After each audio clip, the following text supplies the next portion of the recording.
बिस्मिल्लाहिर्रहमानिर्रहीम अस्सलाम वालेकुम। आई एम ख्वाजा मोहसिन इनाम।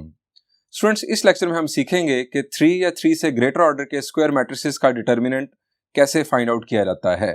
आइए शुरू करते हैं। स्टूडेंट्स, इस लेक्चर में हम डिटर्मिनेंट फाइंड आउट करने के 3 मेथड्स डिस्कस करने जा रहे हैं। Number 1 by minors, number 2 by cofactors and number 3 by expansion.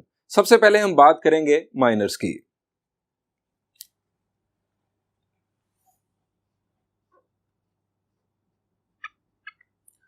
Minor of an element,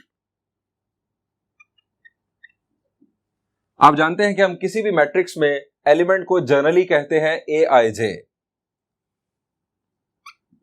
J of a square matrix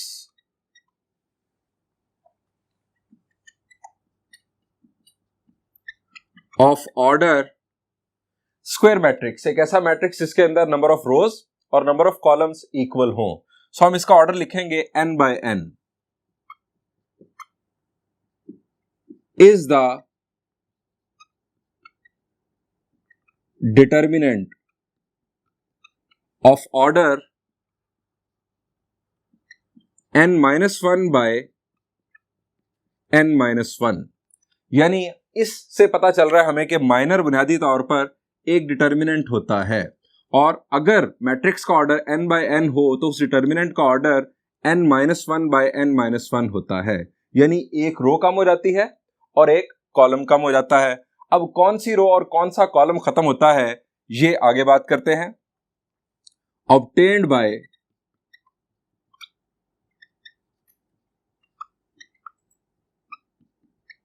crossing out ith row and jth column of matrix. यानी आप जिस element का minor find out करने जा रहे होंगे उसी element की रो और उसी एलिमेंट के कॉलम को आप क्रॉस आउट कर देंगे, और रिमेनिंग जो आपके पास मैट्रिक्स बचेगा उसका डिटर्मिनेंट बुनियादी तौर पर माइनर कहलाएगा उस एलिमेंट का।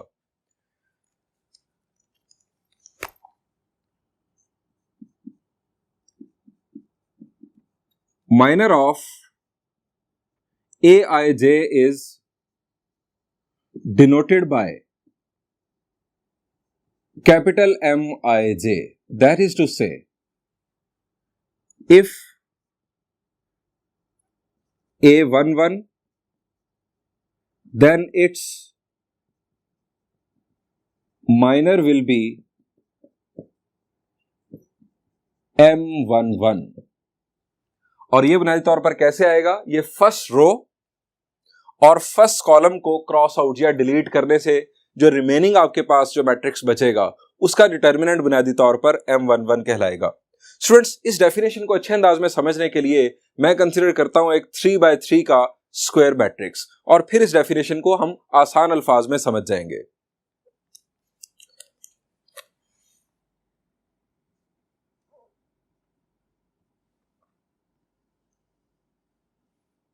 एक जनरल हम मैट्रिक्स ले रहे हैं 3 बाय 3 ऑर्डर का, A11, A12, A13, A21, A22, A23, A31, A32, A33।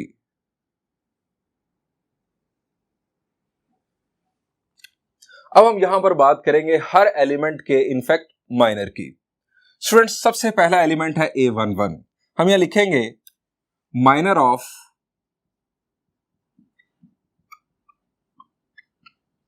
A11 और इसे लिखा जाएगा M11। अब हम मालूम कर रहे हैं इनफैक्ट A11 का माइनर, तो हम इसकी रो जो कि है फर्स्ट रो और फर्स्ट कॉलम इसको भूल जाएंगे, और रिमेनिंग जो हमारे पास एलिमेंट्स बचेंगे उसी सीक्वेंस के साथ जिस तरह वो मौजूद हैं हम उनका बना लेंगे डिटर्मिनेंट। यानी M11 इक्वल होगा determinant of A22, A23, A32 and A33। ये स्टूडेंट्स आ गया हमारे पास M11, यानी हमने फर्स्ट रो और फर्स्ट कॉलम किया डिलीट और रिमेनिंग जो एलिमेंट्स हैं उन्हें एज इट इज हमने बना लिया डिटर्मिनेंट। ये आ गया हमारे पास minor of A11। Number 2,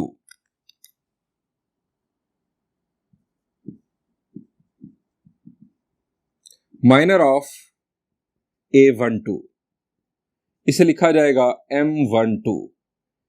it will be equal to, जी अब आप जरा सोचे, शाबाश, फर्स्ट रो और सेकंड कॉलम को हम खत्म कर देंगे। आप A12 पर आ जाए, A12 वाली रो और इसी का कॉलम, यानी इसी की रो और इसी का कॉलम आप खत्म कर दें। अब बाकी आपके पास बचता है A21, A23, A31, A33। इसका बना लें आप डिटर्मिनेंट।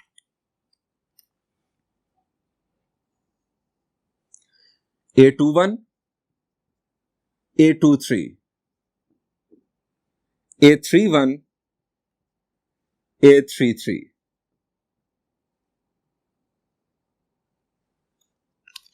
नंबर 3,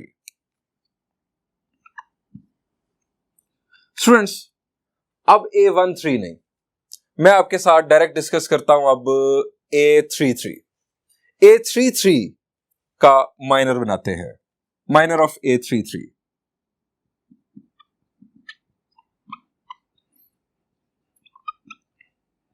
इसको हम डिनोट करेंगे M33 से।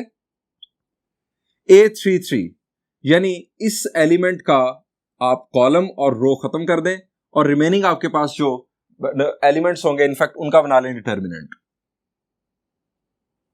M33 का मतलब थर्ड रो और थर्ड कॉलम को आप खत्म कर दें। थर्ड रो थर्ड कॉलम को खत्म करें, बाकी रह गया A11, A12, A21, A22। Students जितने हमारे पास नंबर ऑफ एलिमेंट्स होंगे उतने हम माइनर्स फाइंड आउट कर सकते हैं किसी भी मैट्रिक्स के लिए। अब यहां पर कितने एलिमेंट्स हैं? जी यहां पर है 9 एलिमेंट्स। 3x3 का मैट्रिक्स तो 3 3s are 9, number of elements है 9, सो 9 माइनर्स हम यहां पर फाइंड आउट कर सकते हैं। मैंने आपके सामने सिर्फ 3 लिखे, आप समझ गए होंगे कि रिमेनिंग किस तरह बनाए जा सकते हैं। स्टूडेंट्स माइनर आप समझ गए, अब हम बात करेंगे कोफैक्टर की।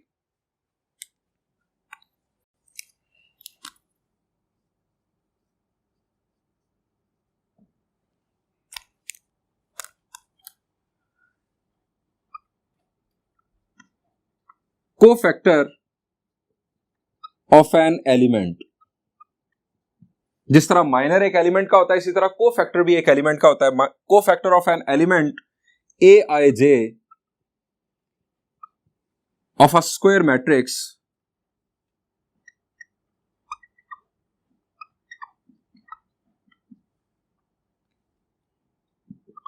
Is denoted by capital Aij। अगर हमारे पास जो मैट्रिक्स है उसका नाम कैपिटल B होगा तो फिर ये Bij होगा और ये कैपिटल Bij होगा, एंड सो ऑन। आप बाकी बात समझ गए होंगे। Cofactor of an element Aij of a square matrix is denoted by capital Aij and is evaluated as. इसको इवेल्युएट कैसे किया जाता है? हम यहां लिखेंगे कोफैक्टर ऑफ, फर्ज किया हम जनरली अगर बात कर रहे हैं Aij तो हम इसे लिखेंगे Aij and this will be evaluated as -1 raise to power I plus j into Mij। यानी जो कोफैक्टर है वो बुनियादी तौर पर माइनर से ही मालूम किया जाता है। फर्क सिर्फ क्या है कि साथ प्रोडक्ट में आ गया -1 raise to power I plus j, यानी रो नंबर और कॉलम नंबर का जो सम है वो आ गया पावर के तौर पर -1 के ऊपर। स्टूडेंट्स ये हमने यहां पर माइनर्स फाइंड आउट किए, हम इन्हीं से कोफैक्टर्स बनाते हैं।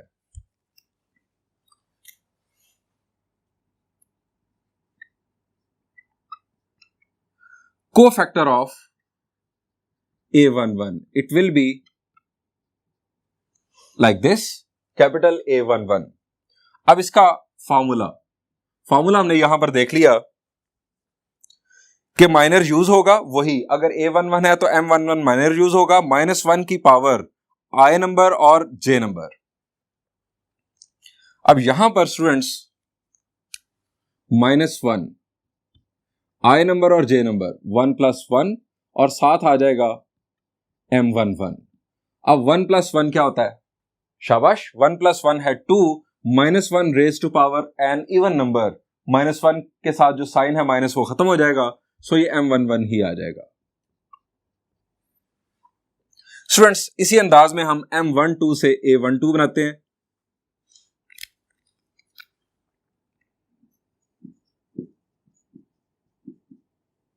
Co-factor of A12, it will be written as A12, capital A12, -1 raise to power, अब क्या होगा जी, अब पावर होगी 1 + 2 M12। अब -1 raise to power 1 + 2 is 3 and odd number, minus जिंदा रहेगा, यानी ये आ जाएगा -M12। स्टूडेंट्स M33 से भी कोफैक्टर बना लेते हैं। Cofactor of A33 is denoted as capital A33 and is found as -1 raised to power 3 + 3 M33 is equal to, students -1 raise to power 3 + 3 an even number, minus खत्म हो जाएगा, हमारे पास आ जाएगा डायरेक्ट M33। स्टूडेंट्स हमने 3 miners find out किए और उनकी base पर 3 कोफैक्टर्स मालूम कर लिए। अब हमें ताल्लुक जोड़ना है माइनर्स का कोफैक्टर्स के साथ। अगर आप यहां पर गौर करें तो कोफैक्टर इक्वल है माइनर के, यहां पर भी कोफैक्टर इक्वल है माइनर के, लेकिन यहां पर इस इक्वालिटी के अंदर माइनस साइन आ रहा है। आपको सोचना यह है कि कब ये दोनों इक्वल होंगे और कब माइनस साइन आ जाएगा इस इक्वालिटी के अंदर। आप 9 के 9 माइनर्स और कोफैक्टर्स मालूम करके ऑब्जर्व कर सकते हैं। स्टूडेंट्स ऑब्जर्वेशन से आपको पता चलेगा कि अगर I और J का सम इवन नंबर हो तो माइनस एलिमिनेट हो जाएगा, बाकी बात आप समझ गए होंगे। सो इस बात को पॉइंट की सूरत में लिख लेते हैं।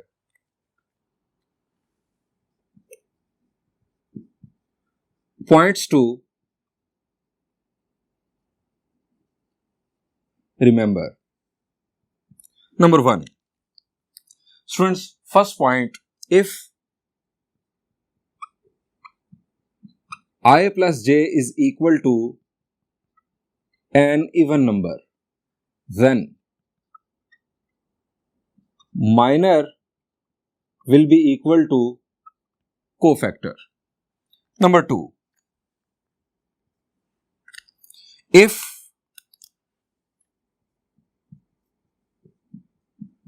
I + J is equal to odd number, then minor will be equal to negative of cofactor, or cofactor will be equal to negative of minor। अब अगर हम बात करें नंबर ऑफ माइनर्स और नंबर ऑफ कोफैक्टर्स की, तो जितने elements उतने माइनर्स और उतने कोफैक्टर्स मालूम किए जा सकते हैं। सो तीसरा point, if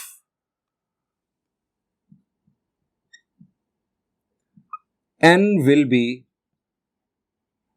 in fact if n by n will be order of matrix, then n square is equal to number of elements is equal to number of minors is equal to number of cofactors. यानी अगर 3/3 का matrix है तो 3 3s are 9, 9 elements, 9 cofactors और 9 miners. इस तरह अगर 4/4 का मैट्रिक्स होगा तो 16 माइनर्स और 16 ही कोफैक्टर्स उसमें मालूम किए जा सकते हैं। स्टूडेंट्स अब हम डिस्कस करेंगे कि हम माइनर्स और कोफैक्टर्स की मदद से डिटर्मिनेंट कैसे फाइंड आउट करते हैं।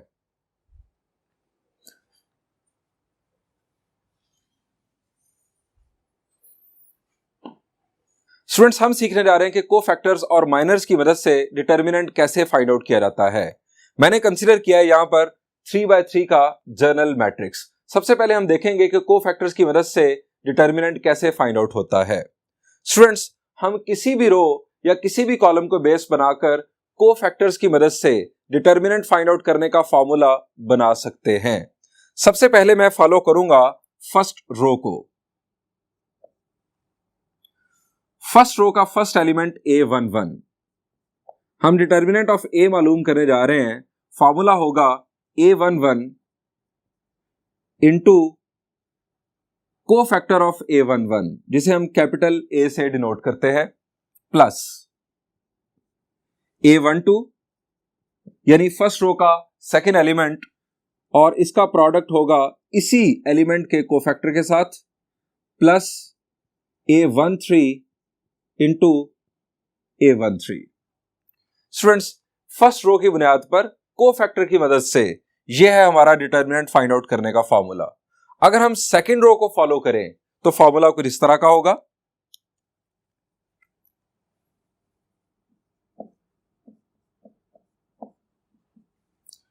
बिल्कुल इसी अंदाज में जिस तरह हमने यहां पर एलिमेंट को उसी के कोफैक्टर के साथ प्रोडक्ट करके सम कर दिया, आप सेकेंड रो में भी यही काम करेंगे। A21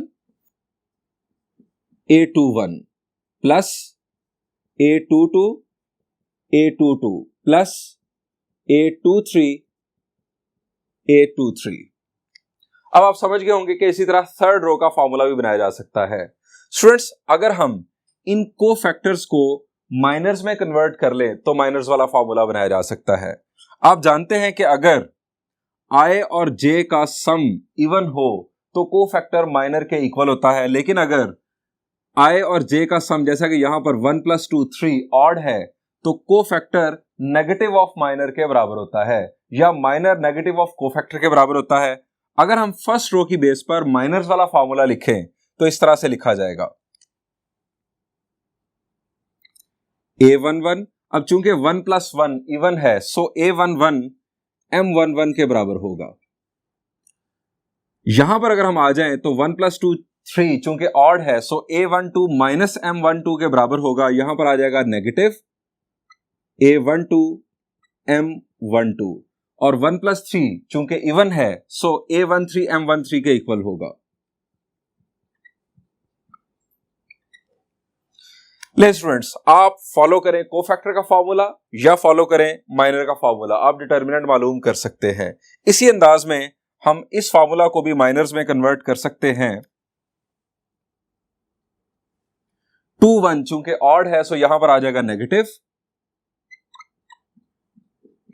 M21। अब यहां पर आएगा प्लस A22 M22, और यहां पर again negative A23 M23। Students, मैंने फर्स्ट रो की बुनियाद पर और सेकंड रो की बुनियाद पर फॉर्मूला बनाया। थर्ड रो की बुनियाद पर फॉर्मूला आप बनाएंगे। अब मैं आपको इसी अंदाज में कॉलम्स की बेस पर भी फॉर्मूला बनाकर दिखाता हूं। आप किसी कॉलम को बेस बनाकर इसी अंदाज में फॉर्मूला बना सकते हैं। मैं फर्स्ट कॉलम की बेस पर फॉर्मूला बनाऊंगा।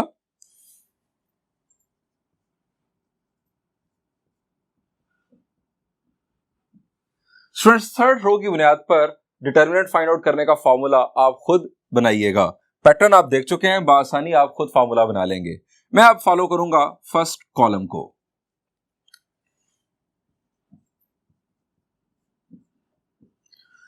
फर्स्ट कॉलम का फर्स्ट एलिमेंट A11, वही इनफैक्ट पैटर्न है, सिर्फ आपको एक दफा दिखाना है ताकि आपके अंदर कॉन्फिडेंस आ जाए। इसका cofactor, and then second element A21 और इसका cofactor, then third element A31 और इसका कोफैक्टर। अगर हम इन्हीं कोफैक्टर्स को माइनर्स में कन्वर्ट कर लें तो फॉर्मूला कुछ इस तरह से होगा। चूंकि 1 + 1 इवन है, सो A11 M11 के बराबर होगा। यहां पर आ गया M11। 2 + 1 ऑड है, सो A21 - M21 के बराबर होगा। माइनस आ जाएगा यहां पर, A21 M21 और यहां पर 3 + 1 इज अगेन इवन, सो यहां पर रहेगा पॉजिटिव A31 M31। मैंने ये फर्स्ट कॉलम की बेस पर फॉर्मूला लिखा, सेकंड कॉलम और थर्ड कॉलम की बेस पर फॉर्मूलाज आप खुद लिखिएगा।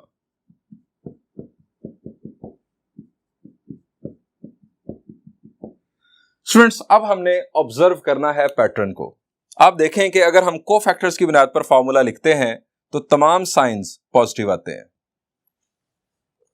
और जब हम माइनर्स में कन्वर्ट करते हैं इसी फॉर्मूला को तो ऑल्टरनेट साइंस आते हैं। अगर स्टार्ट हुआ प्लस से तो फिर माइनस फिर प्लस। यहां पर आप देखें, अगर स्टार्ट हुआ माइनस से फिर प्लस फिर माइनस, यहां पर भी plus minus plus, alternate signs आ रहे हैं। सवाल यह है कि स्टार्ट प्लस से होगा या माइनस से। स्टूडेंट्स, ये हमें पता चल जाएगा जो हमारे पास एड्रेस है एलिमेंट का, उसका आई और जे सम करने से। अगर आई और जे का सम इवन होगा तो स्टार्ट पॉजिटिव होगा। जैसे 1 + 1 2 है तो स्टार्ट पॉजिटिव हो रहा है, अगर 2 + 1 3 है तो स्टार्ट नेगेटिव से हो रहा है। यानी आपने अगर माइनर की बेस पर फॉर्मूला लिखना है किसी रो या कॉलम को बेस बनाते हुए, तो आपको देखना होगा कि आई और जे का सम फर्स्ट एलिमेंट वो इवन बन रहा है या ऑड बन रहा है। मैं आपको हिंट दे देता हूं, आपको इनफैक्ट एक ट्रिक बता देता हूं। यहां पर हमेशा एलिमेंट जो होगा, फर्स्ट एलिमेंट वो 1 1 होगा, फर्स्ट रो का फर्स्ट एलिमेंट या फर्स्ट कॉलम का फर्स्ट एलिमेंट, तो जो सम होगा वो इवन होगा। सो हमेशा यहां पर तो आना है पॉजिटिव। अगर आप फर्स्ट रो से स्टार्ट लें या फर्स्ट कॉलम से स्टार्ट लें तो आपका स्टार्ट पॉजिटिव होगा। अब आप दोनों तरफ ऑल्टरनेट साइंस लगा दें। दोनों तरफ से मुराद आप रो की तरफ भी और कॉलम की तरफ भी, यहां माइनस और यहां पर प्लस। स्टूडेंट्स, फर्ज करें आपको रो 2 की मदद से माइनर्स को फॉलो करते हुए डिटर्मिनेंट मालूम करना है, तो आपका स्टार्ट जो माइनर्स वाला फॉर्मूला है उसका स्टार्ट नेगेटिव से होगा। और अगर आपको कहा जाए कॉलम 2 को बेस बनाकर माइनर्स की मदद से डिटर्मिनेंट मालूम करें, तो कॉलम 2 के ऊपर आपको नजर आ रहा है माइनस, तो आपके फॉर्मूला का स्टार्ट माइनस से होगा। उसके बाद आपके ऑल्टरनेट साइंस आएंगे। स्टूडेंट्स, आपसे कहा जा सकता है कि कोफैक्टर्स की मदद से डिटर्मिनेंट मालूम करें, आपसे कहा जा सकता है कि माइनर्स की मदद से डिटर्मिनेंट मालूम करें। एक तीसरी टर्मिनोलॉजी भी है और कहा जाता है बाजुकात कि बाय एक्सपेंशन डिटर्मिनेंट मालूम करें। स्टूडेंट्स, ये बाय एक्सपेंशन मेथड क्या है ये भी आपको बताता हूं। स्टूडेंट्स, हमारा जो माइनर्स वाला फॉर्मूला है ये बना है कोफैक्टर के फॉर्मूला की मदद से। अगर हम यहां पर डिटर्मिनेंट की फॉर्म में माइनर्स लिख दें तो यही हमारा एक्सपेंशन मेथड कहलाता है। मैं आपको इस फर्स्ट रो से बनने वाले फॉर्मूला को एक्सपैंड करके दिखाता हूं। हम यहां लिखेंगे एक्सपैंडिंग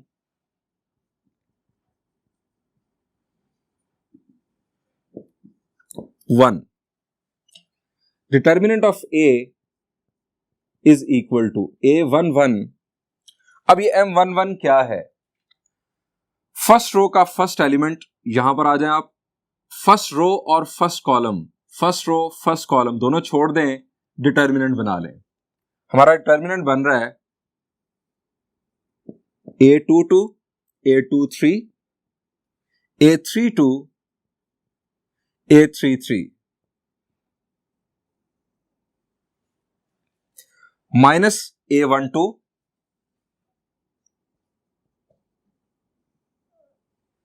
फर्स्ट रो छोड़ दें, सेकंड कॉलम छोड़ दें, फर्स्ट रो सेकंड कॉलम, यानी इस एलिमेंट की रो और इसी एलिमेंट का कॉलम आप छोड़ दें, रिमेनिंग डिटर्मिनेंट बना लें A21 A23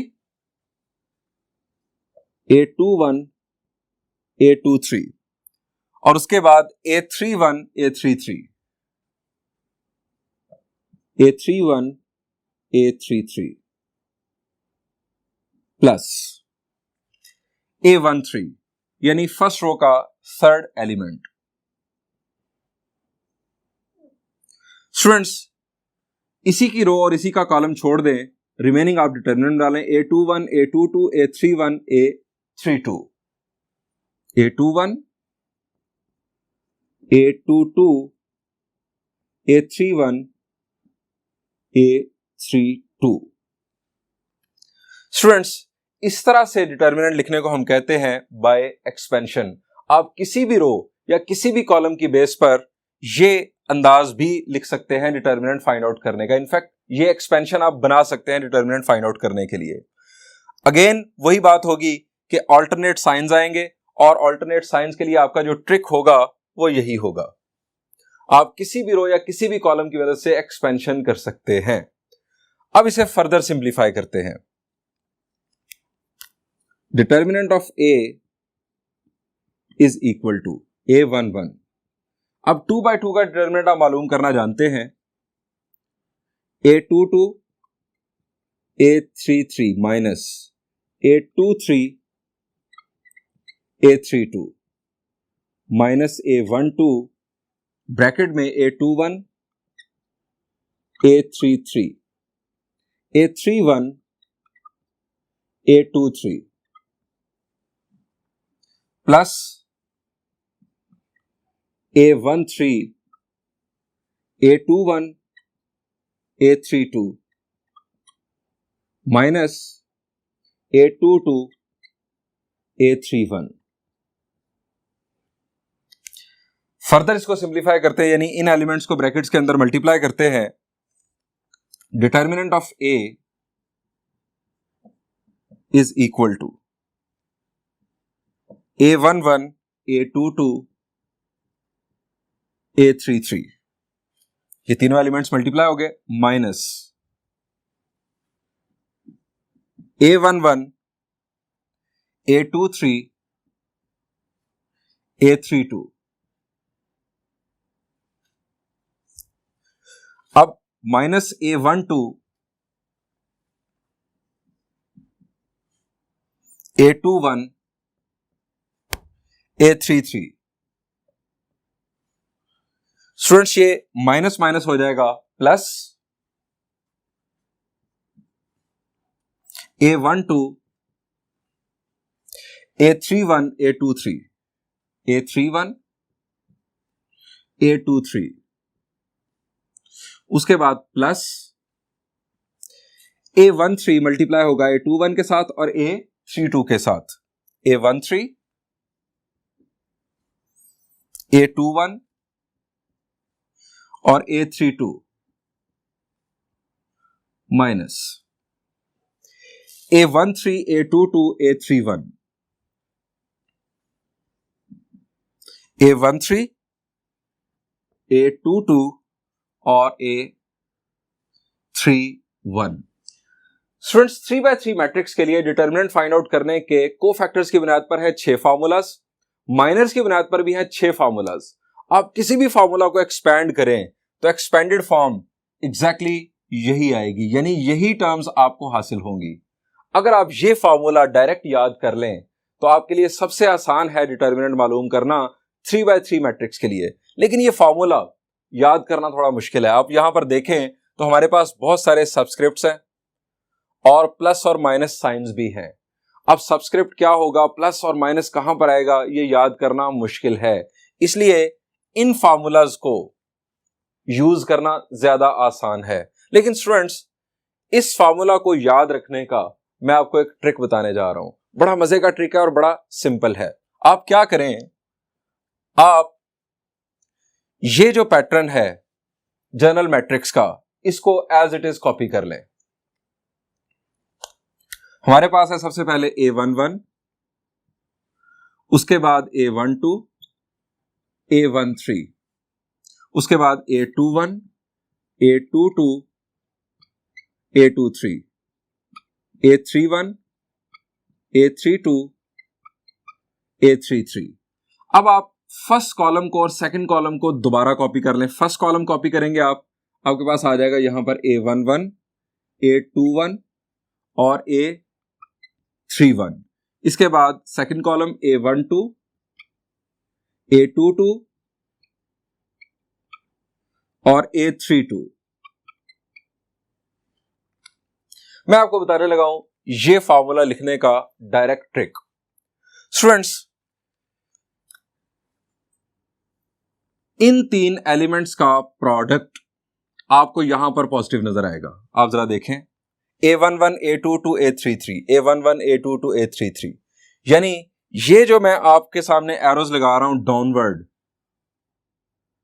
इन एलिमेंट्स का प्रोडक्ट कर लें और सम कर लें। आप इसका भी देख सकते हैं A12 A23 A31 A12 positive वाला देखें A12 A31 भी इसके अंदर आ रहा है और A23 भी इसके अंदर आ रहा है। अब आप एक और पॉजिटिव टर्म देखें, यह है A13, उसके बाद A21 और A32। यानी इस तरह से एलिमेंट्स को लिखकर आप ये जो डाउनवर्ड इस तरह से एरोज लगाएंगे, ये प्रोडक्ट्स आपके सम के तौर पर अपीयर होंगे डिटरमिनेंट फार्मूला के अंदर। और अब मैं दूसरे एरोज लगा रहा हूं जो कि नेगेटिव के तौर पर अपीयर होंगे। इन एलिमेंट्स का प्रोडक्ट नेगेटिव के तौर पर अपीयर हो रहा है आपके फार्मूला में। आप देख सकते हैं आपके पास ये है A31 A22 A13। अब A13 नेगेटिव, ये आप देख सकते हैं ये नेगेटिव में है product A13 A22 A31 A13 A22 A31। ये भी नेगेटिव है और ये भी नेगेटिव है। मैं इनके साथ यहां पर लगा रहा हूं कि ये प्रोडक्ट्स पॉजिटिव हैं और ये प्रोडक्ट्स नेगेटिव है। आप इस ट्रिक की मदद से ये फार्मूला डायरेक्ट लिखकर किसी 3x3 मैट्रिक्स का डिटरमिनेंट डायरेक्टली फाइंड आउट कर सकते हैं। स्टूडेंट्स, हमने सीख लिया कि हम माइनर्स, कोफैक्टर्स या एक्सपेंशन की मदद से किस तरह डिटरमिनेंट फाइंड आउट कर सकते हैं। यहां पर आपको एक और काम की बात बताता हूं। हमने फार्मूला में देखा इनफैक्ट कि अगर हम किसी रो के एलिमेंट को उसी रो के कोरस्पॉन्डिंग कोफैक्टर के साथ प्रोडक्ट करके सम कर दें इन प्रोडक्ट्स को, तो हमारे पास डिटरमिनेंट आ जाता है।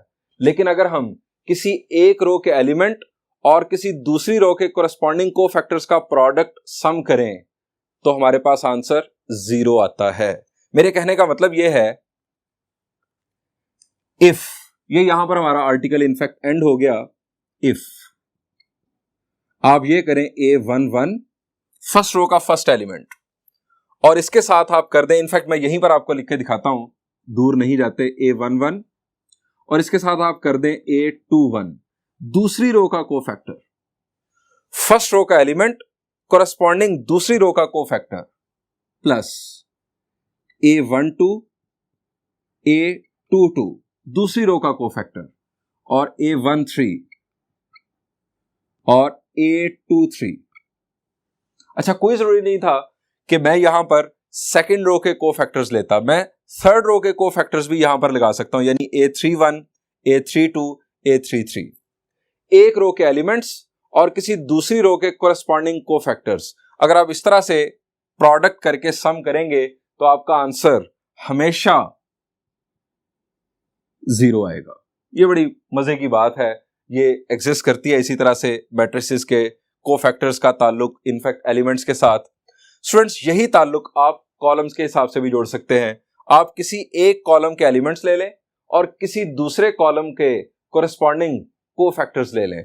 इसी अंदाज में अगर आप सम करेंगे प्रोडक्ट्स को तो सम आपके पास 0 आएगा।